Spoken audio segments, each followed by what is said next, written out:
Lideramos el camino de la opinión pública y buscamos que la cultura del debate alcance consensos y soluciones a los problemas de nuestro país.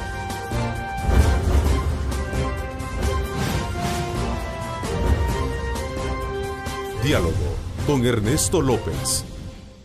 Quisiera puntualizar en un caso reciente de violencia que terminó en la muerte de un bebé de 14 meses aquí en San Salvador. Se trata de la madre Zulma Patricia Chávez, de 20 años, que ya enfrenta un proceso judicial porque según medicina legal antes hubo una violencia física. Se trata de un caso que desde luego despertó mucha indignación y eso es producto del tema de que vamos a hablar ahora, ¿no? Sí, muchas gracias. Bueno, este caso revela precisamente la situación de violencia que tenemos en El Salvador, que además recae esencialmente sobre las niñas y los niños. Lamentablemente, este caso muestra el elevado número de casos de violencia que ocurre en el hogar producido por padres, madres o personas cuidadoras. Un dato importante que es bueno compartir con la población, que está vinculado a la urgente necesidad que nosotros como familias y como sociedad volvamos la mirada a nuestro deber de proteger a los niños y las niñas. Del total de casos recibidos en las juntas de protección, 8.667 hasta agosto del presente año, tenemos más de 10.170 víctimas, niños y niñas. Y de este total, el 50% son niños y niñas víctimas de violencia física, de maltratos en el hogar. Este caso, si bien ha llegado al extremo, nos revela una situación gravísima dentro de las familias respecto a la protección que debe tenerse hacia los niños y las niñas. El uso de métodos violentos para la educación, para la disciplina o simplemente porque la persona adulta está cargada con problemas personales, con situaciones económicas, incluso con padecimientos de orden de salud mental que no han sido debidamente atendidos. Los vecinos veían que habían ciertas, digamos, comportamientos de la madre hacia el bebé desde un principio de maltrato. La pregunta es, ¿podían ellos denunciar y evitar esta muerte? Aquí es bien importante el dato que yo daba originalmente, son la cantidad de denuncias que recibimos anualmente por violaciones a derechos de niños y niñas. ¿Y de quiénes las recibimos? Yo le comentaba que de más de 8.000 casos, tenemos 12.503 denuncias hasta el mes de agosto de este año. Quiere decir que vamos a cerrar el año con 14.000 denuncias aproximadamente, que ha sido la media desde que nos instalamos como sistema de protección de niñez. Año con año nosotros recibimos un número grande de casos y yo le explicaba, más del 50% o 60% según el año, se trata de vulneraciones al derecho a la integridad personal, de abandono, de violencia y otros casos de explotación de las familias hacia sus hijos, etc. Es importante analizar este dato, los casos, la investigación casuística siempre nos ayuda a identificar este tipo de situaciones, para identificar cómo está de convulsionada nuestra sociedad. Sumo también el caso más reciente de un hijo y un sobrino de un político en el oriente del país que se supone, ¿verdad? También agredieron a una niña de 5 años y ahí están. Por eso me trae a colación ese planteamiento de que el problema de la violación o de la violencia contra la niñez está internamente, a veces hasta nuestra propia familia, ¿no? Yo creo que parte de nuestra campaña en el INDA realmente es sensibilizar a la familia. Pareciera que el INDA solamente recibe problemas. Y en este año llegamos a más de 11.000 familias con un programa que también se llama También Yo Soy Persona. Y tiene que ver con esto. En realidad es la familia la que debe proteger. Es la familia la que debe brindar amor. Y en estos casos de ejemplo que nos está dando usted, en que ejerciendo brujería una madre que parte de la brujería realmente asesina a sus hijos, no nos cabe en la cabeza normal. Pero también yo creo que hay que reflexionar que ese ámbito de violencia, de zozobra, de inseguridad, de todo lo que a veces pasa en las comunidades, bueno, no todas las personas realmente tienen una madurez emocional fuerte, y también son llevadas a cometer ese tipo de errores.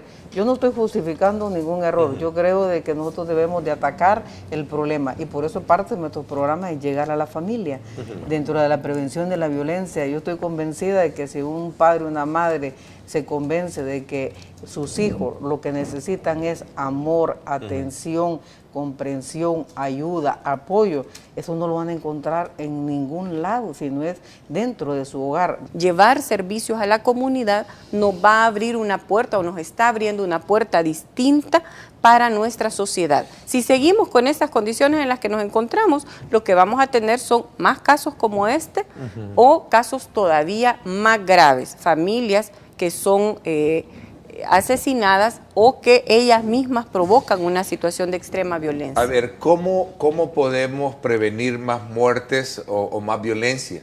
Denunciándolo, ¿verdad? Claro. Si alguien lo sabe. A ver, quiero conocer un poco la estructura de trabajo que tiene en este caso el ISNA, porque creo que es importante, digamos, saber, llegan ahí cuando ya estos cuadros, cuando estos casos ya han reventado, perdóname la expresión, ¿así es? En realidad el ISNA es una estructura que está a nivel nacional, tenemos 1.402 empleados y empleadas.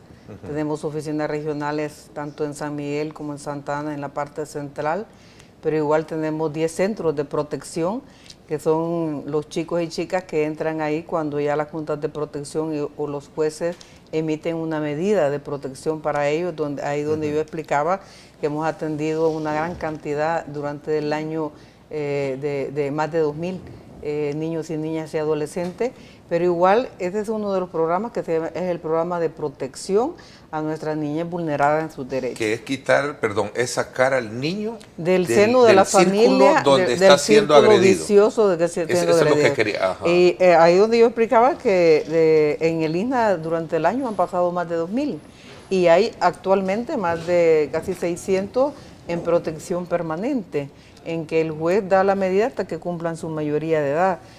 Igual que la Junta, se les protege para que no vaya a causarle la muerte, como en este caso a nuestros niños. El segundo programa que tenemos nosotros, lo de la primera infancia, que es ese programa que trabajamos con las familias que no pueden cuidar por la parte laboral a sus hijos, y ahí donde tenemos más de 8.000 niños y niñas de 0 a 6 años en la parte de la primera infancia.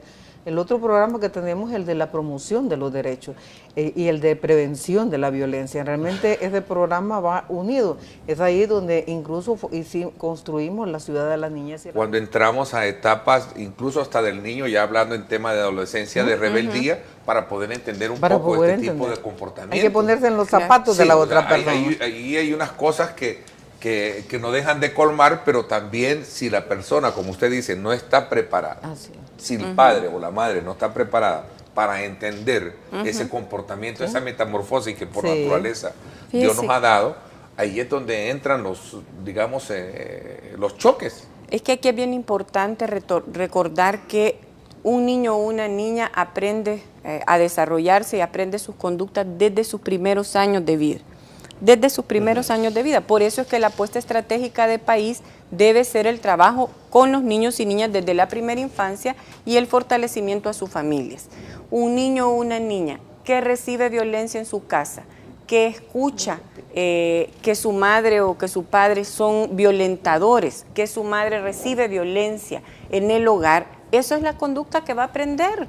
¿Por qué muchos padres se asustan y se sorprenden porque sus hijos se incorporan a las maras o pandillas o porque sus hijos tienen conductas no adecuadas porque son disciplinados en la escuela, etcétera? Bueno, eso lo aprendieron en su casa o eso no se detectó en el hogar a temprana edad. Estas conductas adolescentes que son contrarias a la ley son conductas que pudieron prevenirse en el hogar desde temprana edad. Y mucho podemos hacer las mismas madres, que también a veces son víctimas de violencia, los familiares, las abuelas, los tíos y los vecinos, poniendo denuncias ya sea en el sistema de niñez, en las juntas de protección o directamente en la fiscalía. ¿Hay instrucción legal para no sé si es secuestrar la palabra correcta? Para proteger al niño o a la niña. Y no sé, lo hacen las juntas de protección. No es de comisarlo, obviamente, no. De llevarse un niño inmediatamente. Se llama acogimiento de emergencia. Ok, sí, perdón, porque es un término. Es que el sistema de protección de niñez es un sistema. Lo pueden llegar a coger acogimiento de emergencia desde inmediatamente antes. Este es un rol que hacen las juntas de protección de la niñez y adolescencia. Un caso que nosotros conocemos de un niño o una niña que está siendo agredida. Lo primero que hacemos nosotros al llegar a nuestras juntas es dictar una medida para proteger al niño. Estos son los casos que llegan a ISNA. ISNA asume ese rol. Denuncia. Sí. Por eso es importante la denuncia. La denuncia se pone en la Junta de Protección de Niñez y Adolescencia.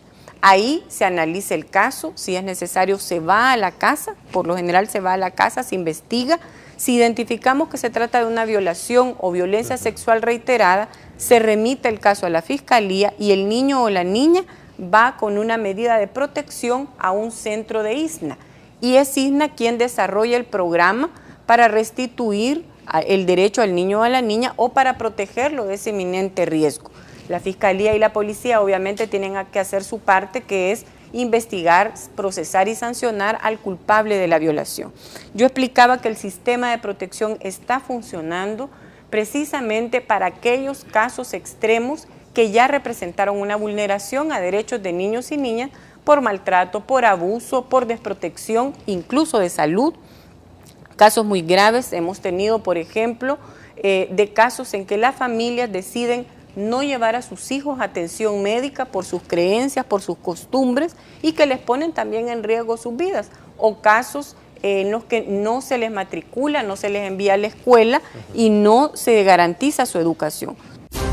Lideramos el camino de la opinión pública y buscamos que la cultura del debate alcance consensos y soluciones a los problemas de nuestro país.